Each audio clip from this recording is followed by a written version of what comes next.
الشخص اللي عنده نمط تعلق قلق بيكون عنده 3 مشاكل مهمين جدا. أول مشكلة التعامل مع الأفكار.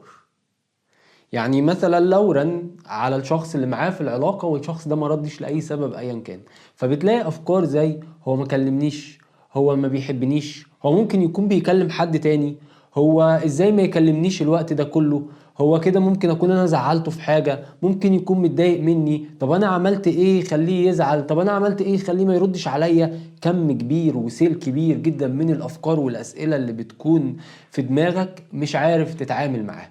عشان تتعامل مع الافكار دي محتاج تعمل حاجة مهمة جدا، انك تمسك الفكرة وتكتبها.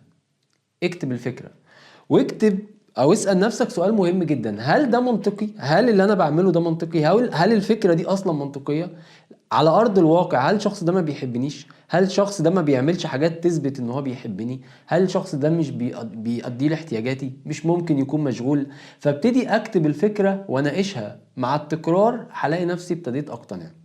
تاني مشكلة عند الشخص اللي بيعاني من نمط التعلق القلق: التعامل مع المشاعر.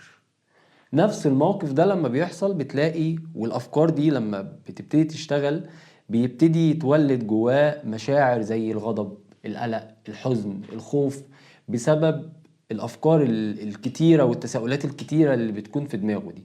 عشان تتعامل مع المشاعر محتاج تغير مكانك، تعمل أكشن. المشاعر بنتعامل معاها بالأكشن. تغير مكانك، تاخد نفس او تعمل تمارين تنفس، تبتدي تعمل اي حاجة بتحبها، هتلاقي المشاعر دي راحت. تالت حاجة وحاجة برضو من الحاجات المهمة او تالت مشكلة هي التعبير عن الاحتياجات.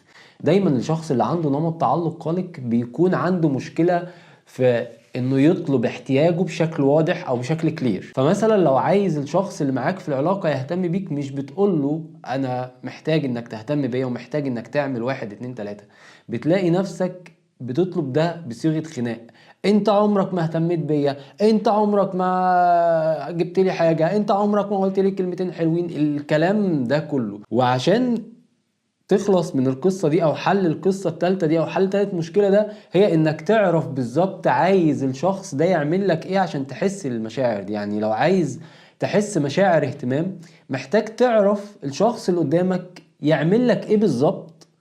مثلا يكلمك كل يوم، يكلمك كل ساعتين، يكلمك يطمنك عليه، محتاج تعرف هو عايز ايه وتكلمه وتطلب منه ده بشكل مباشر.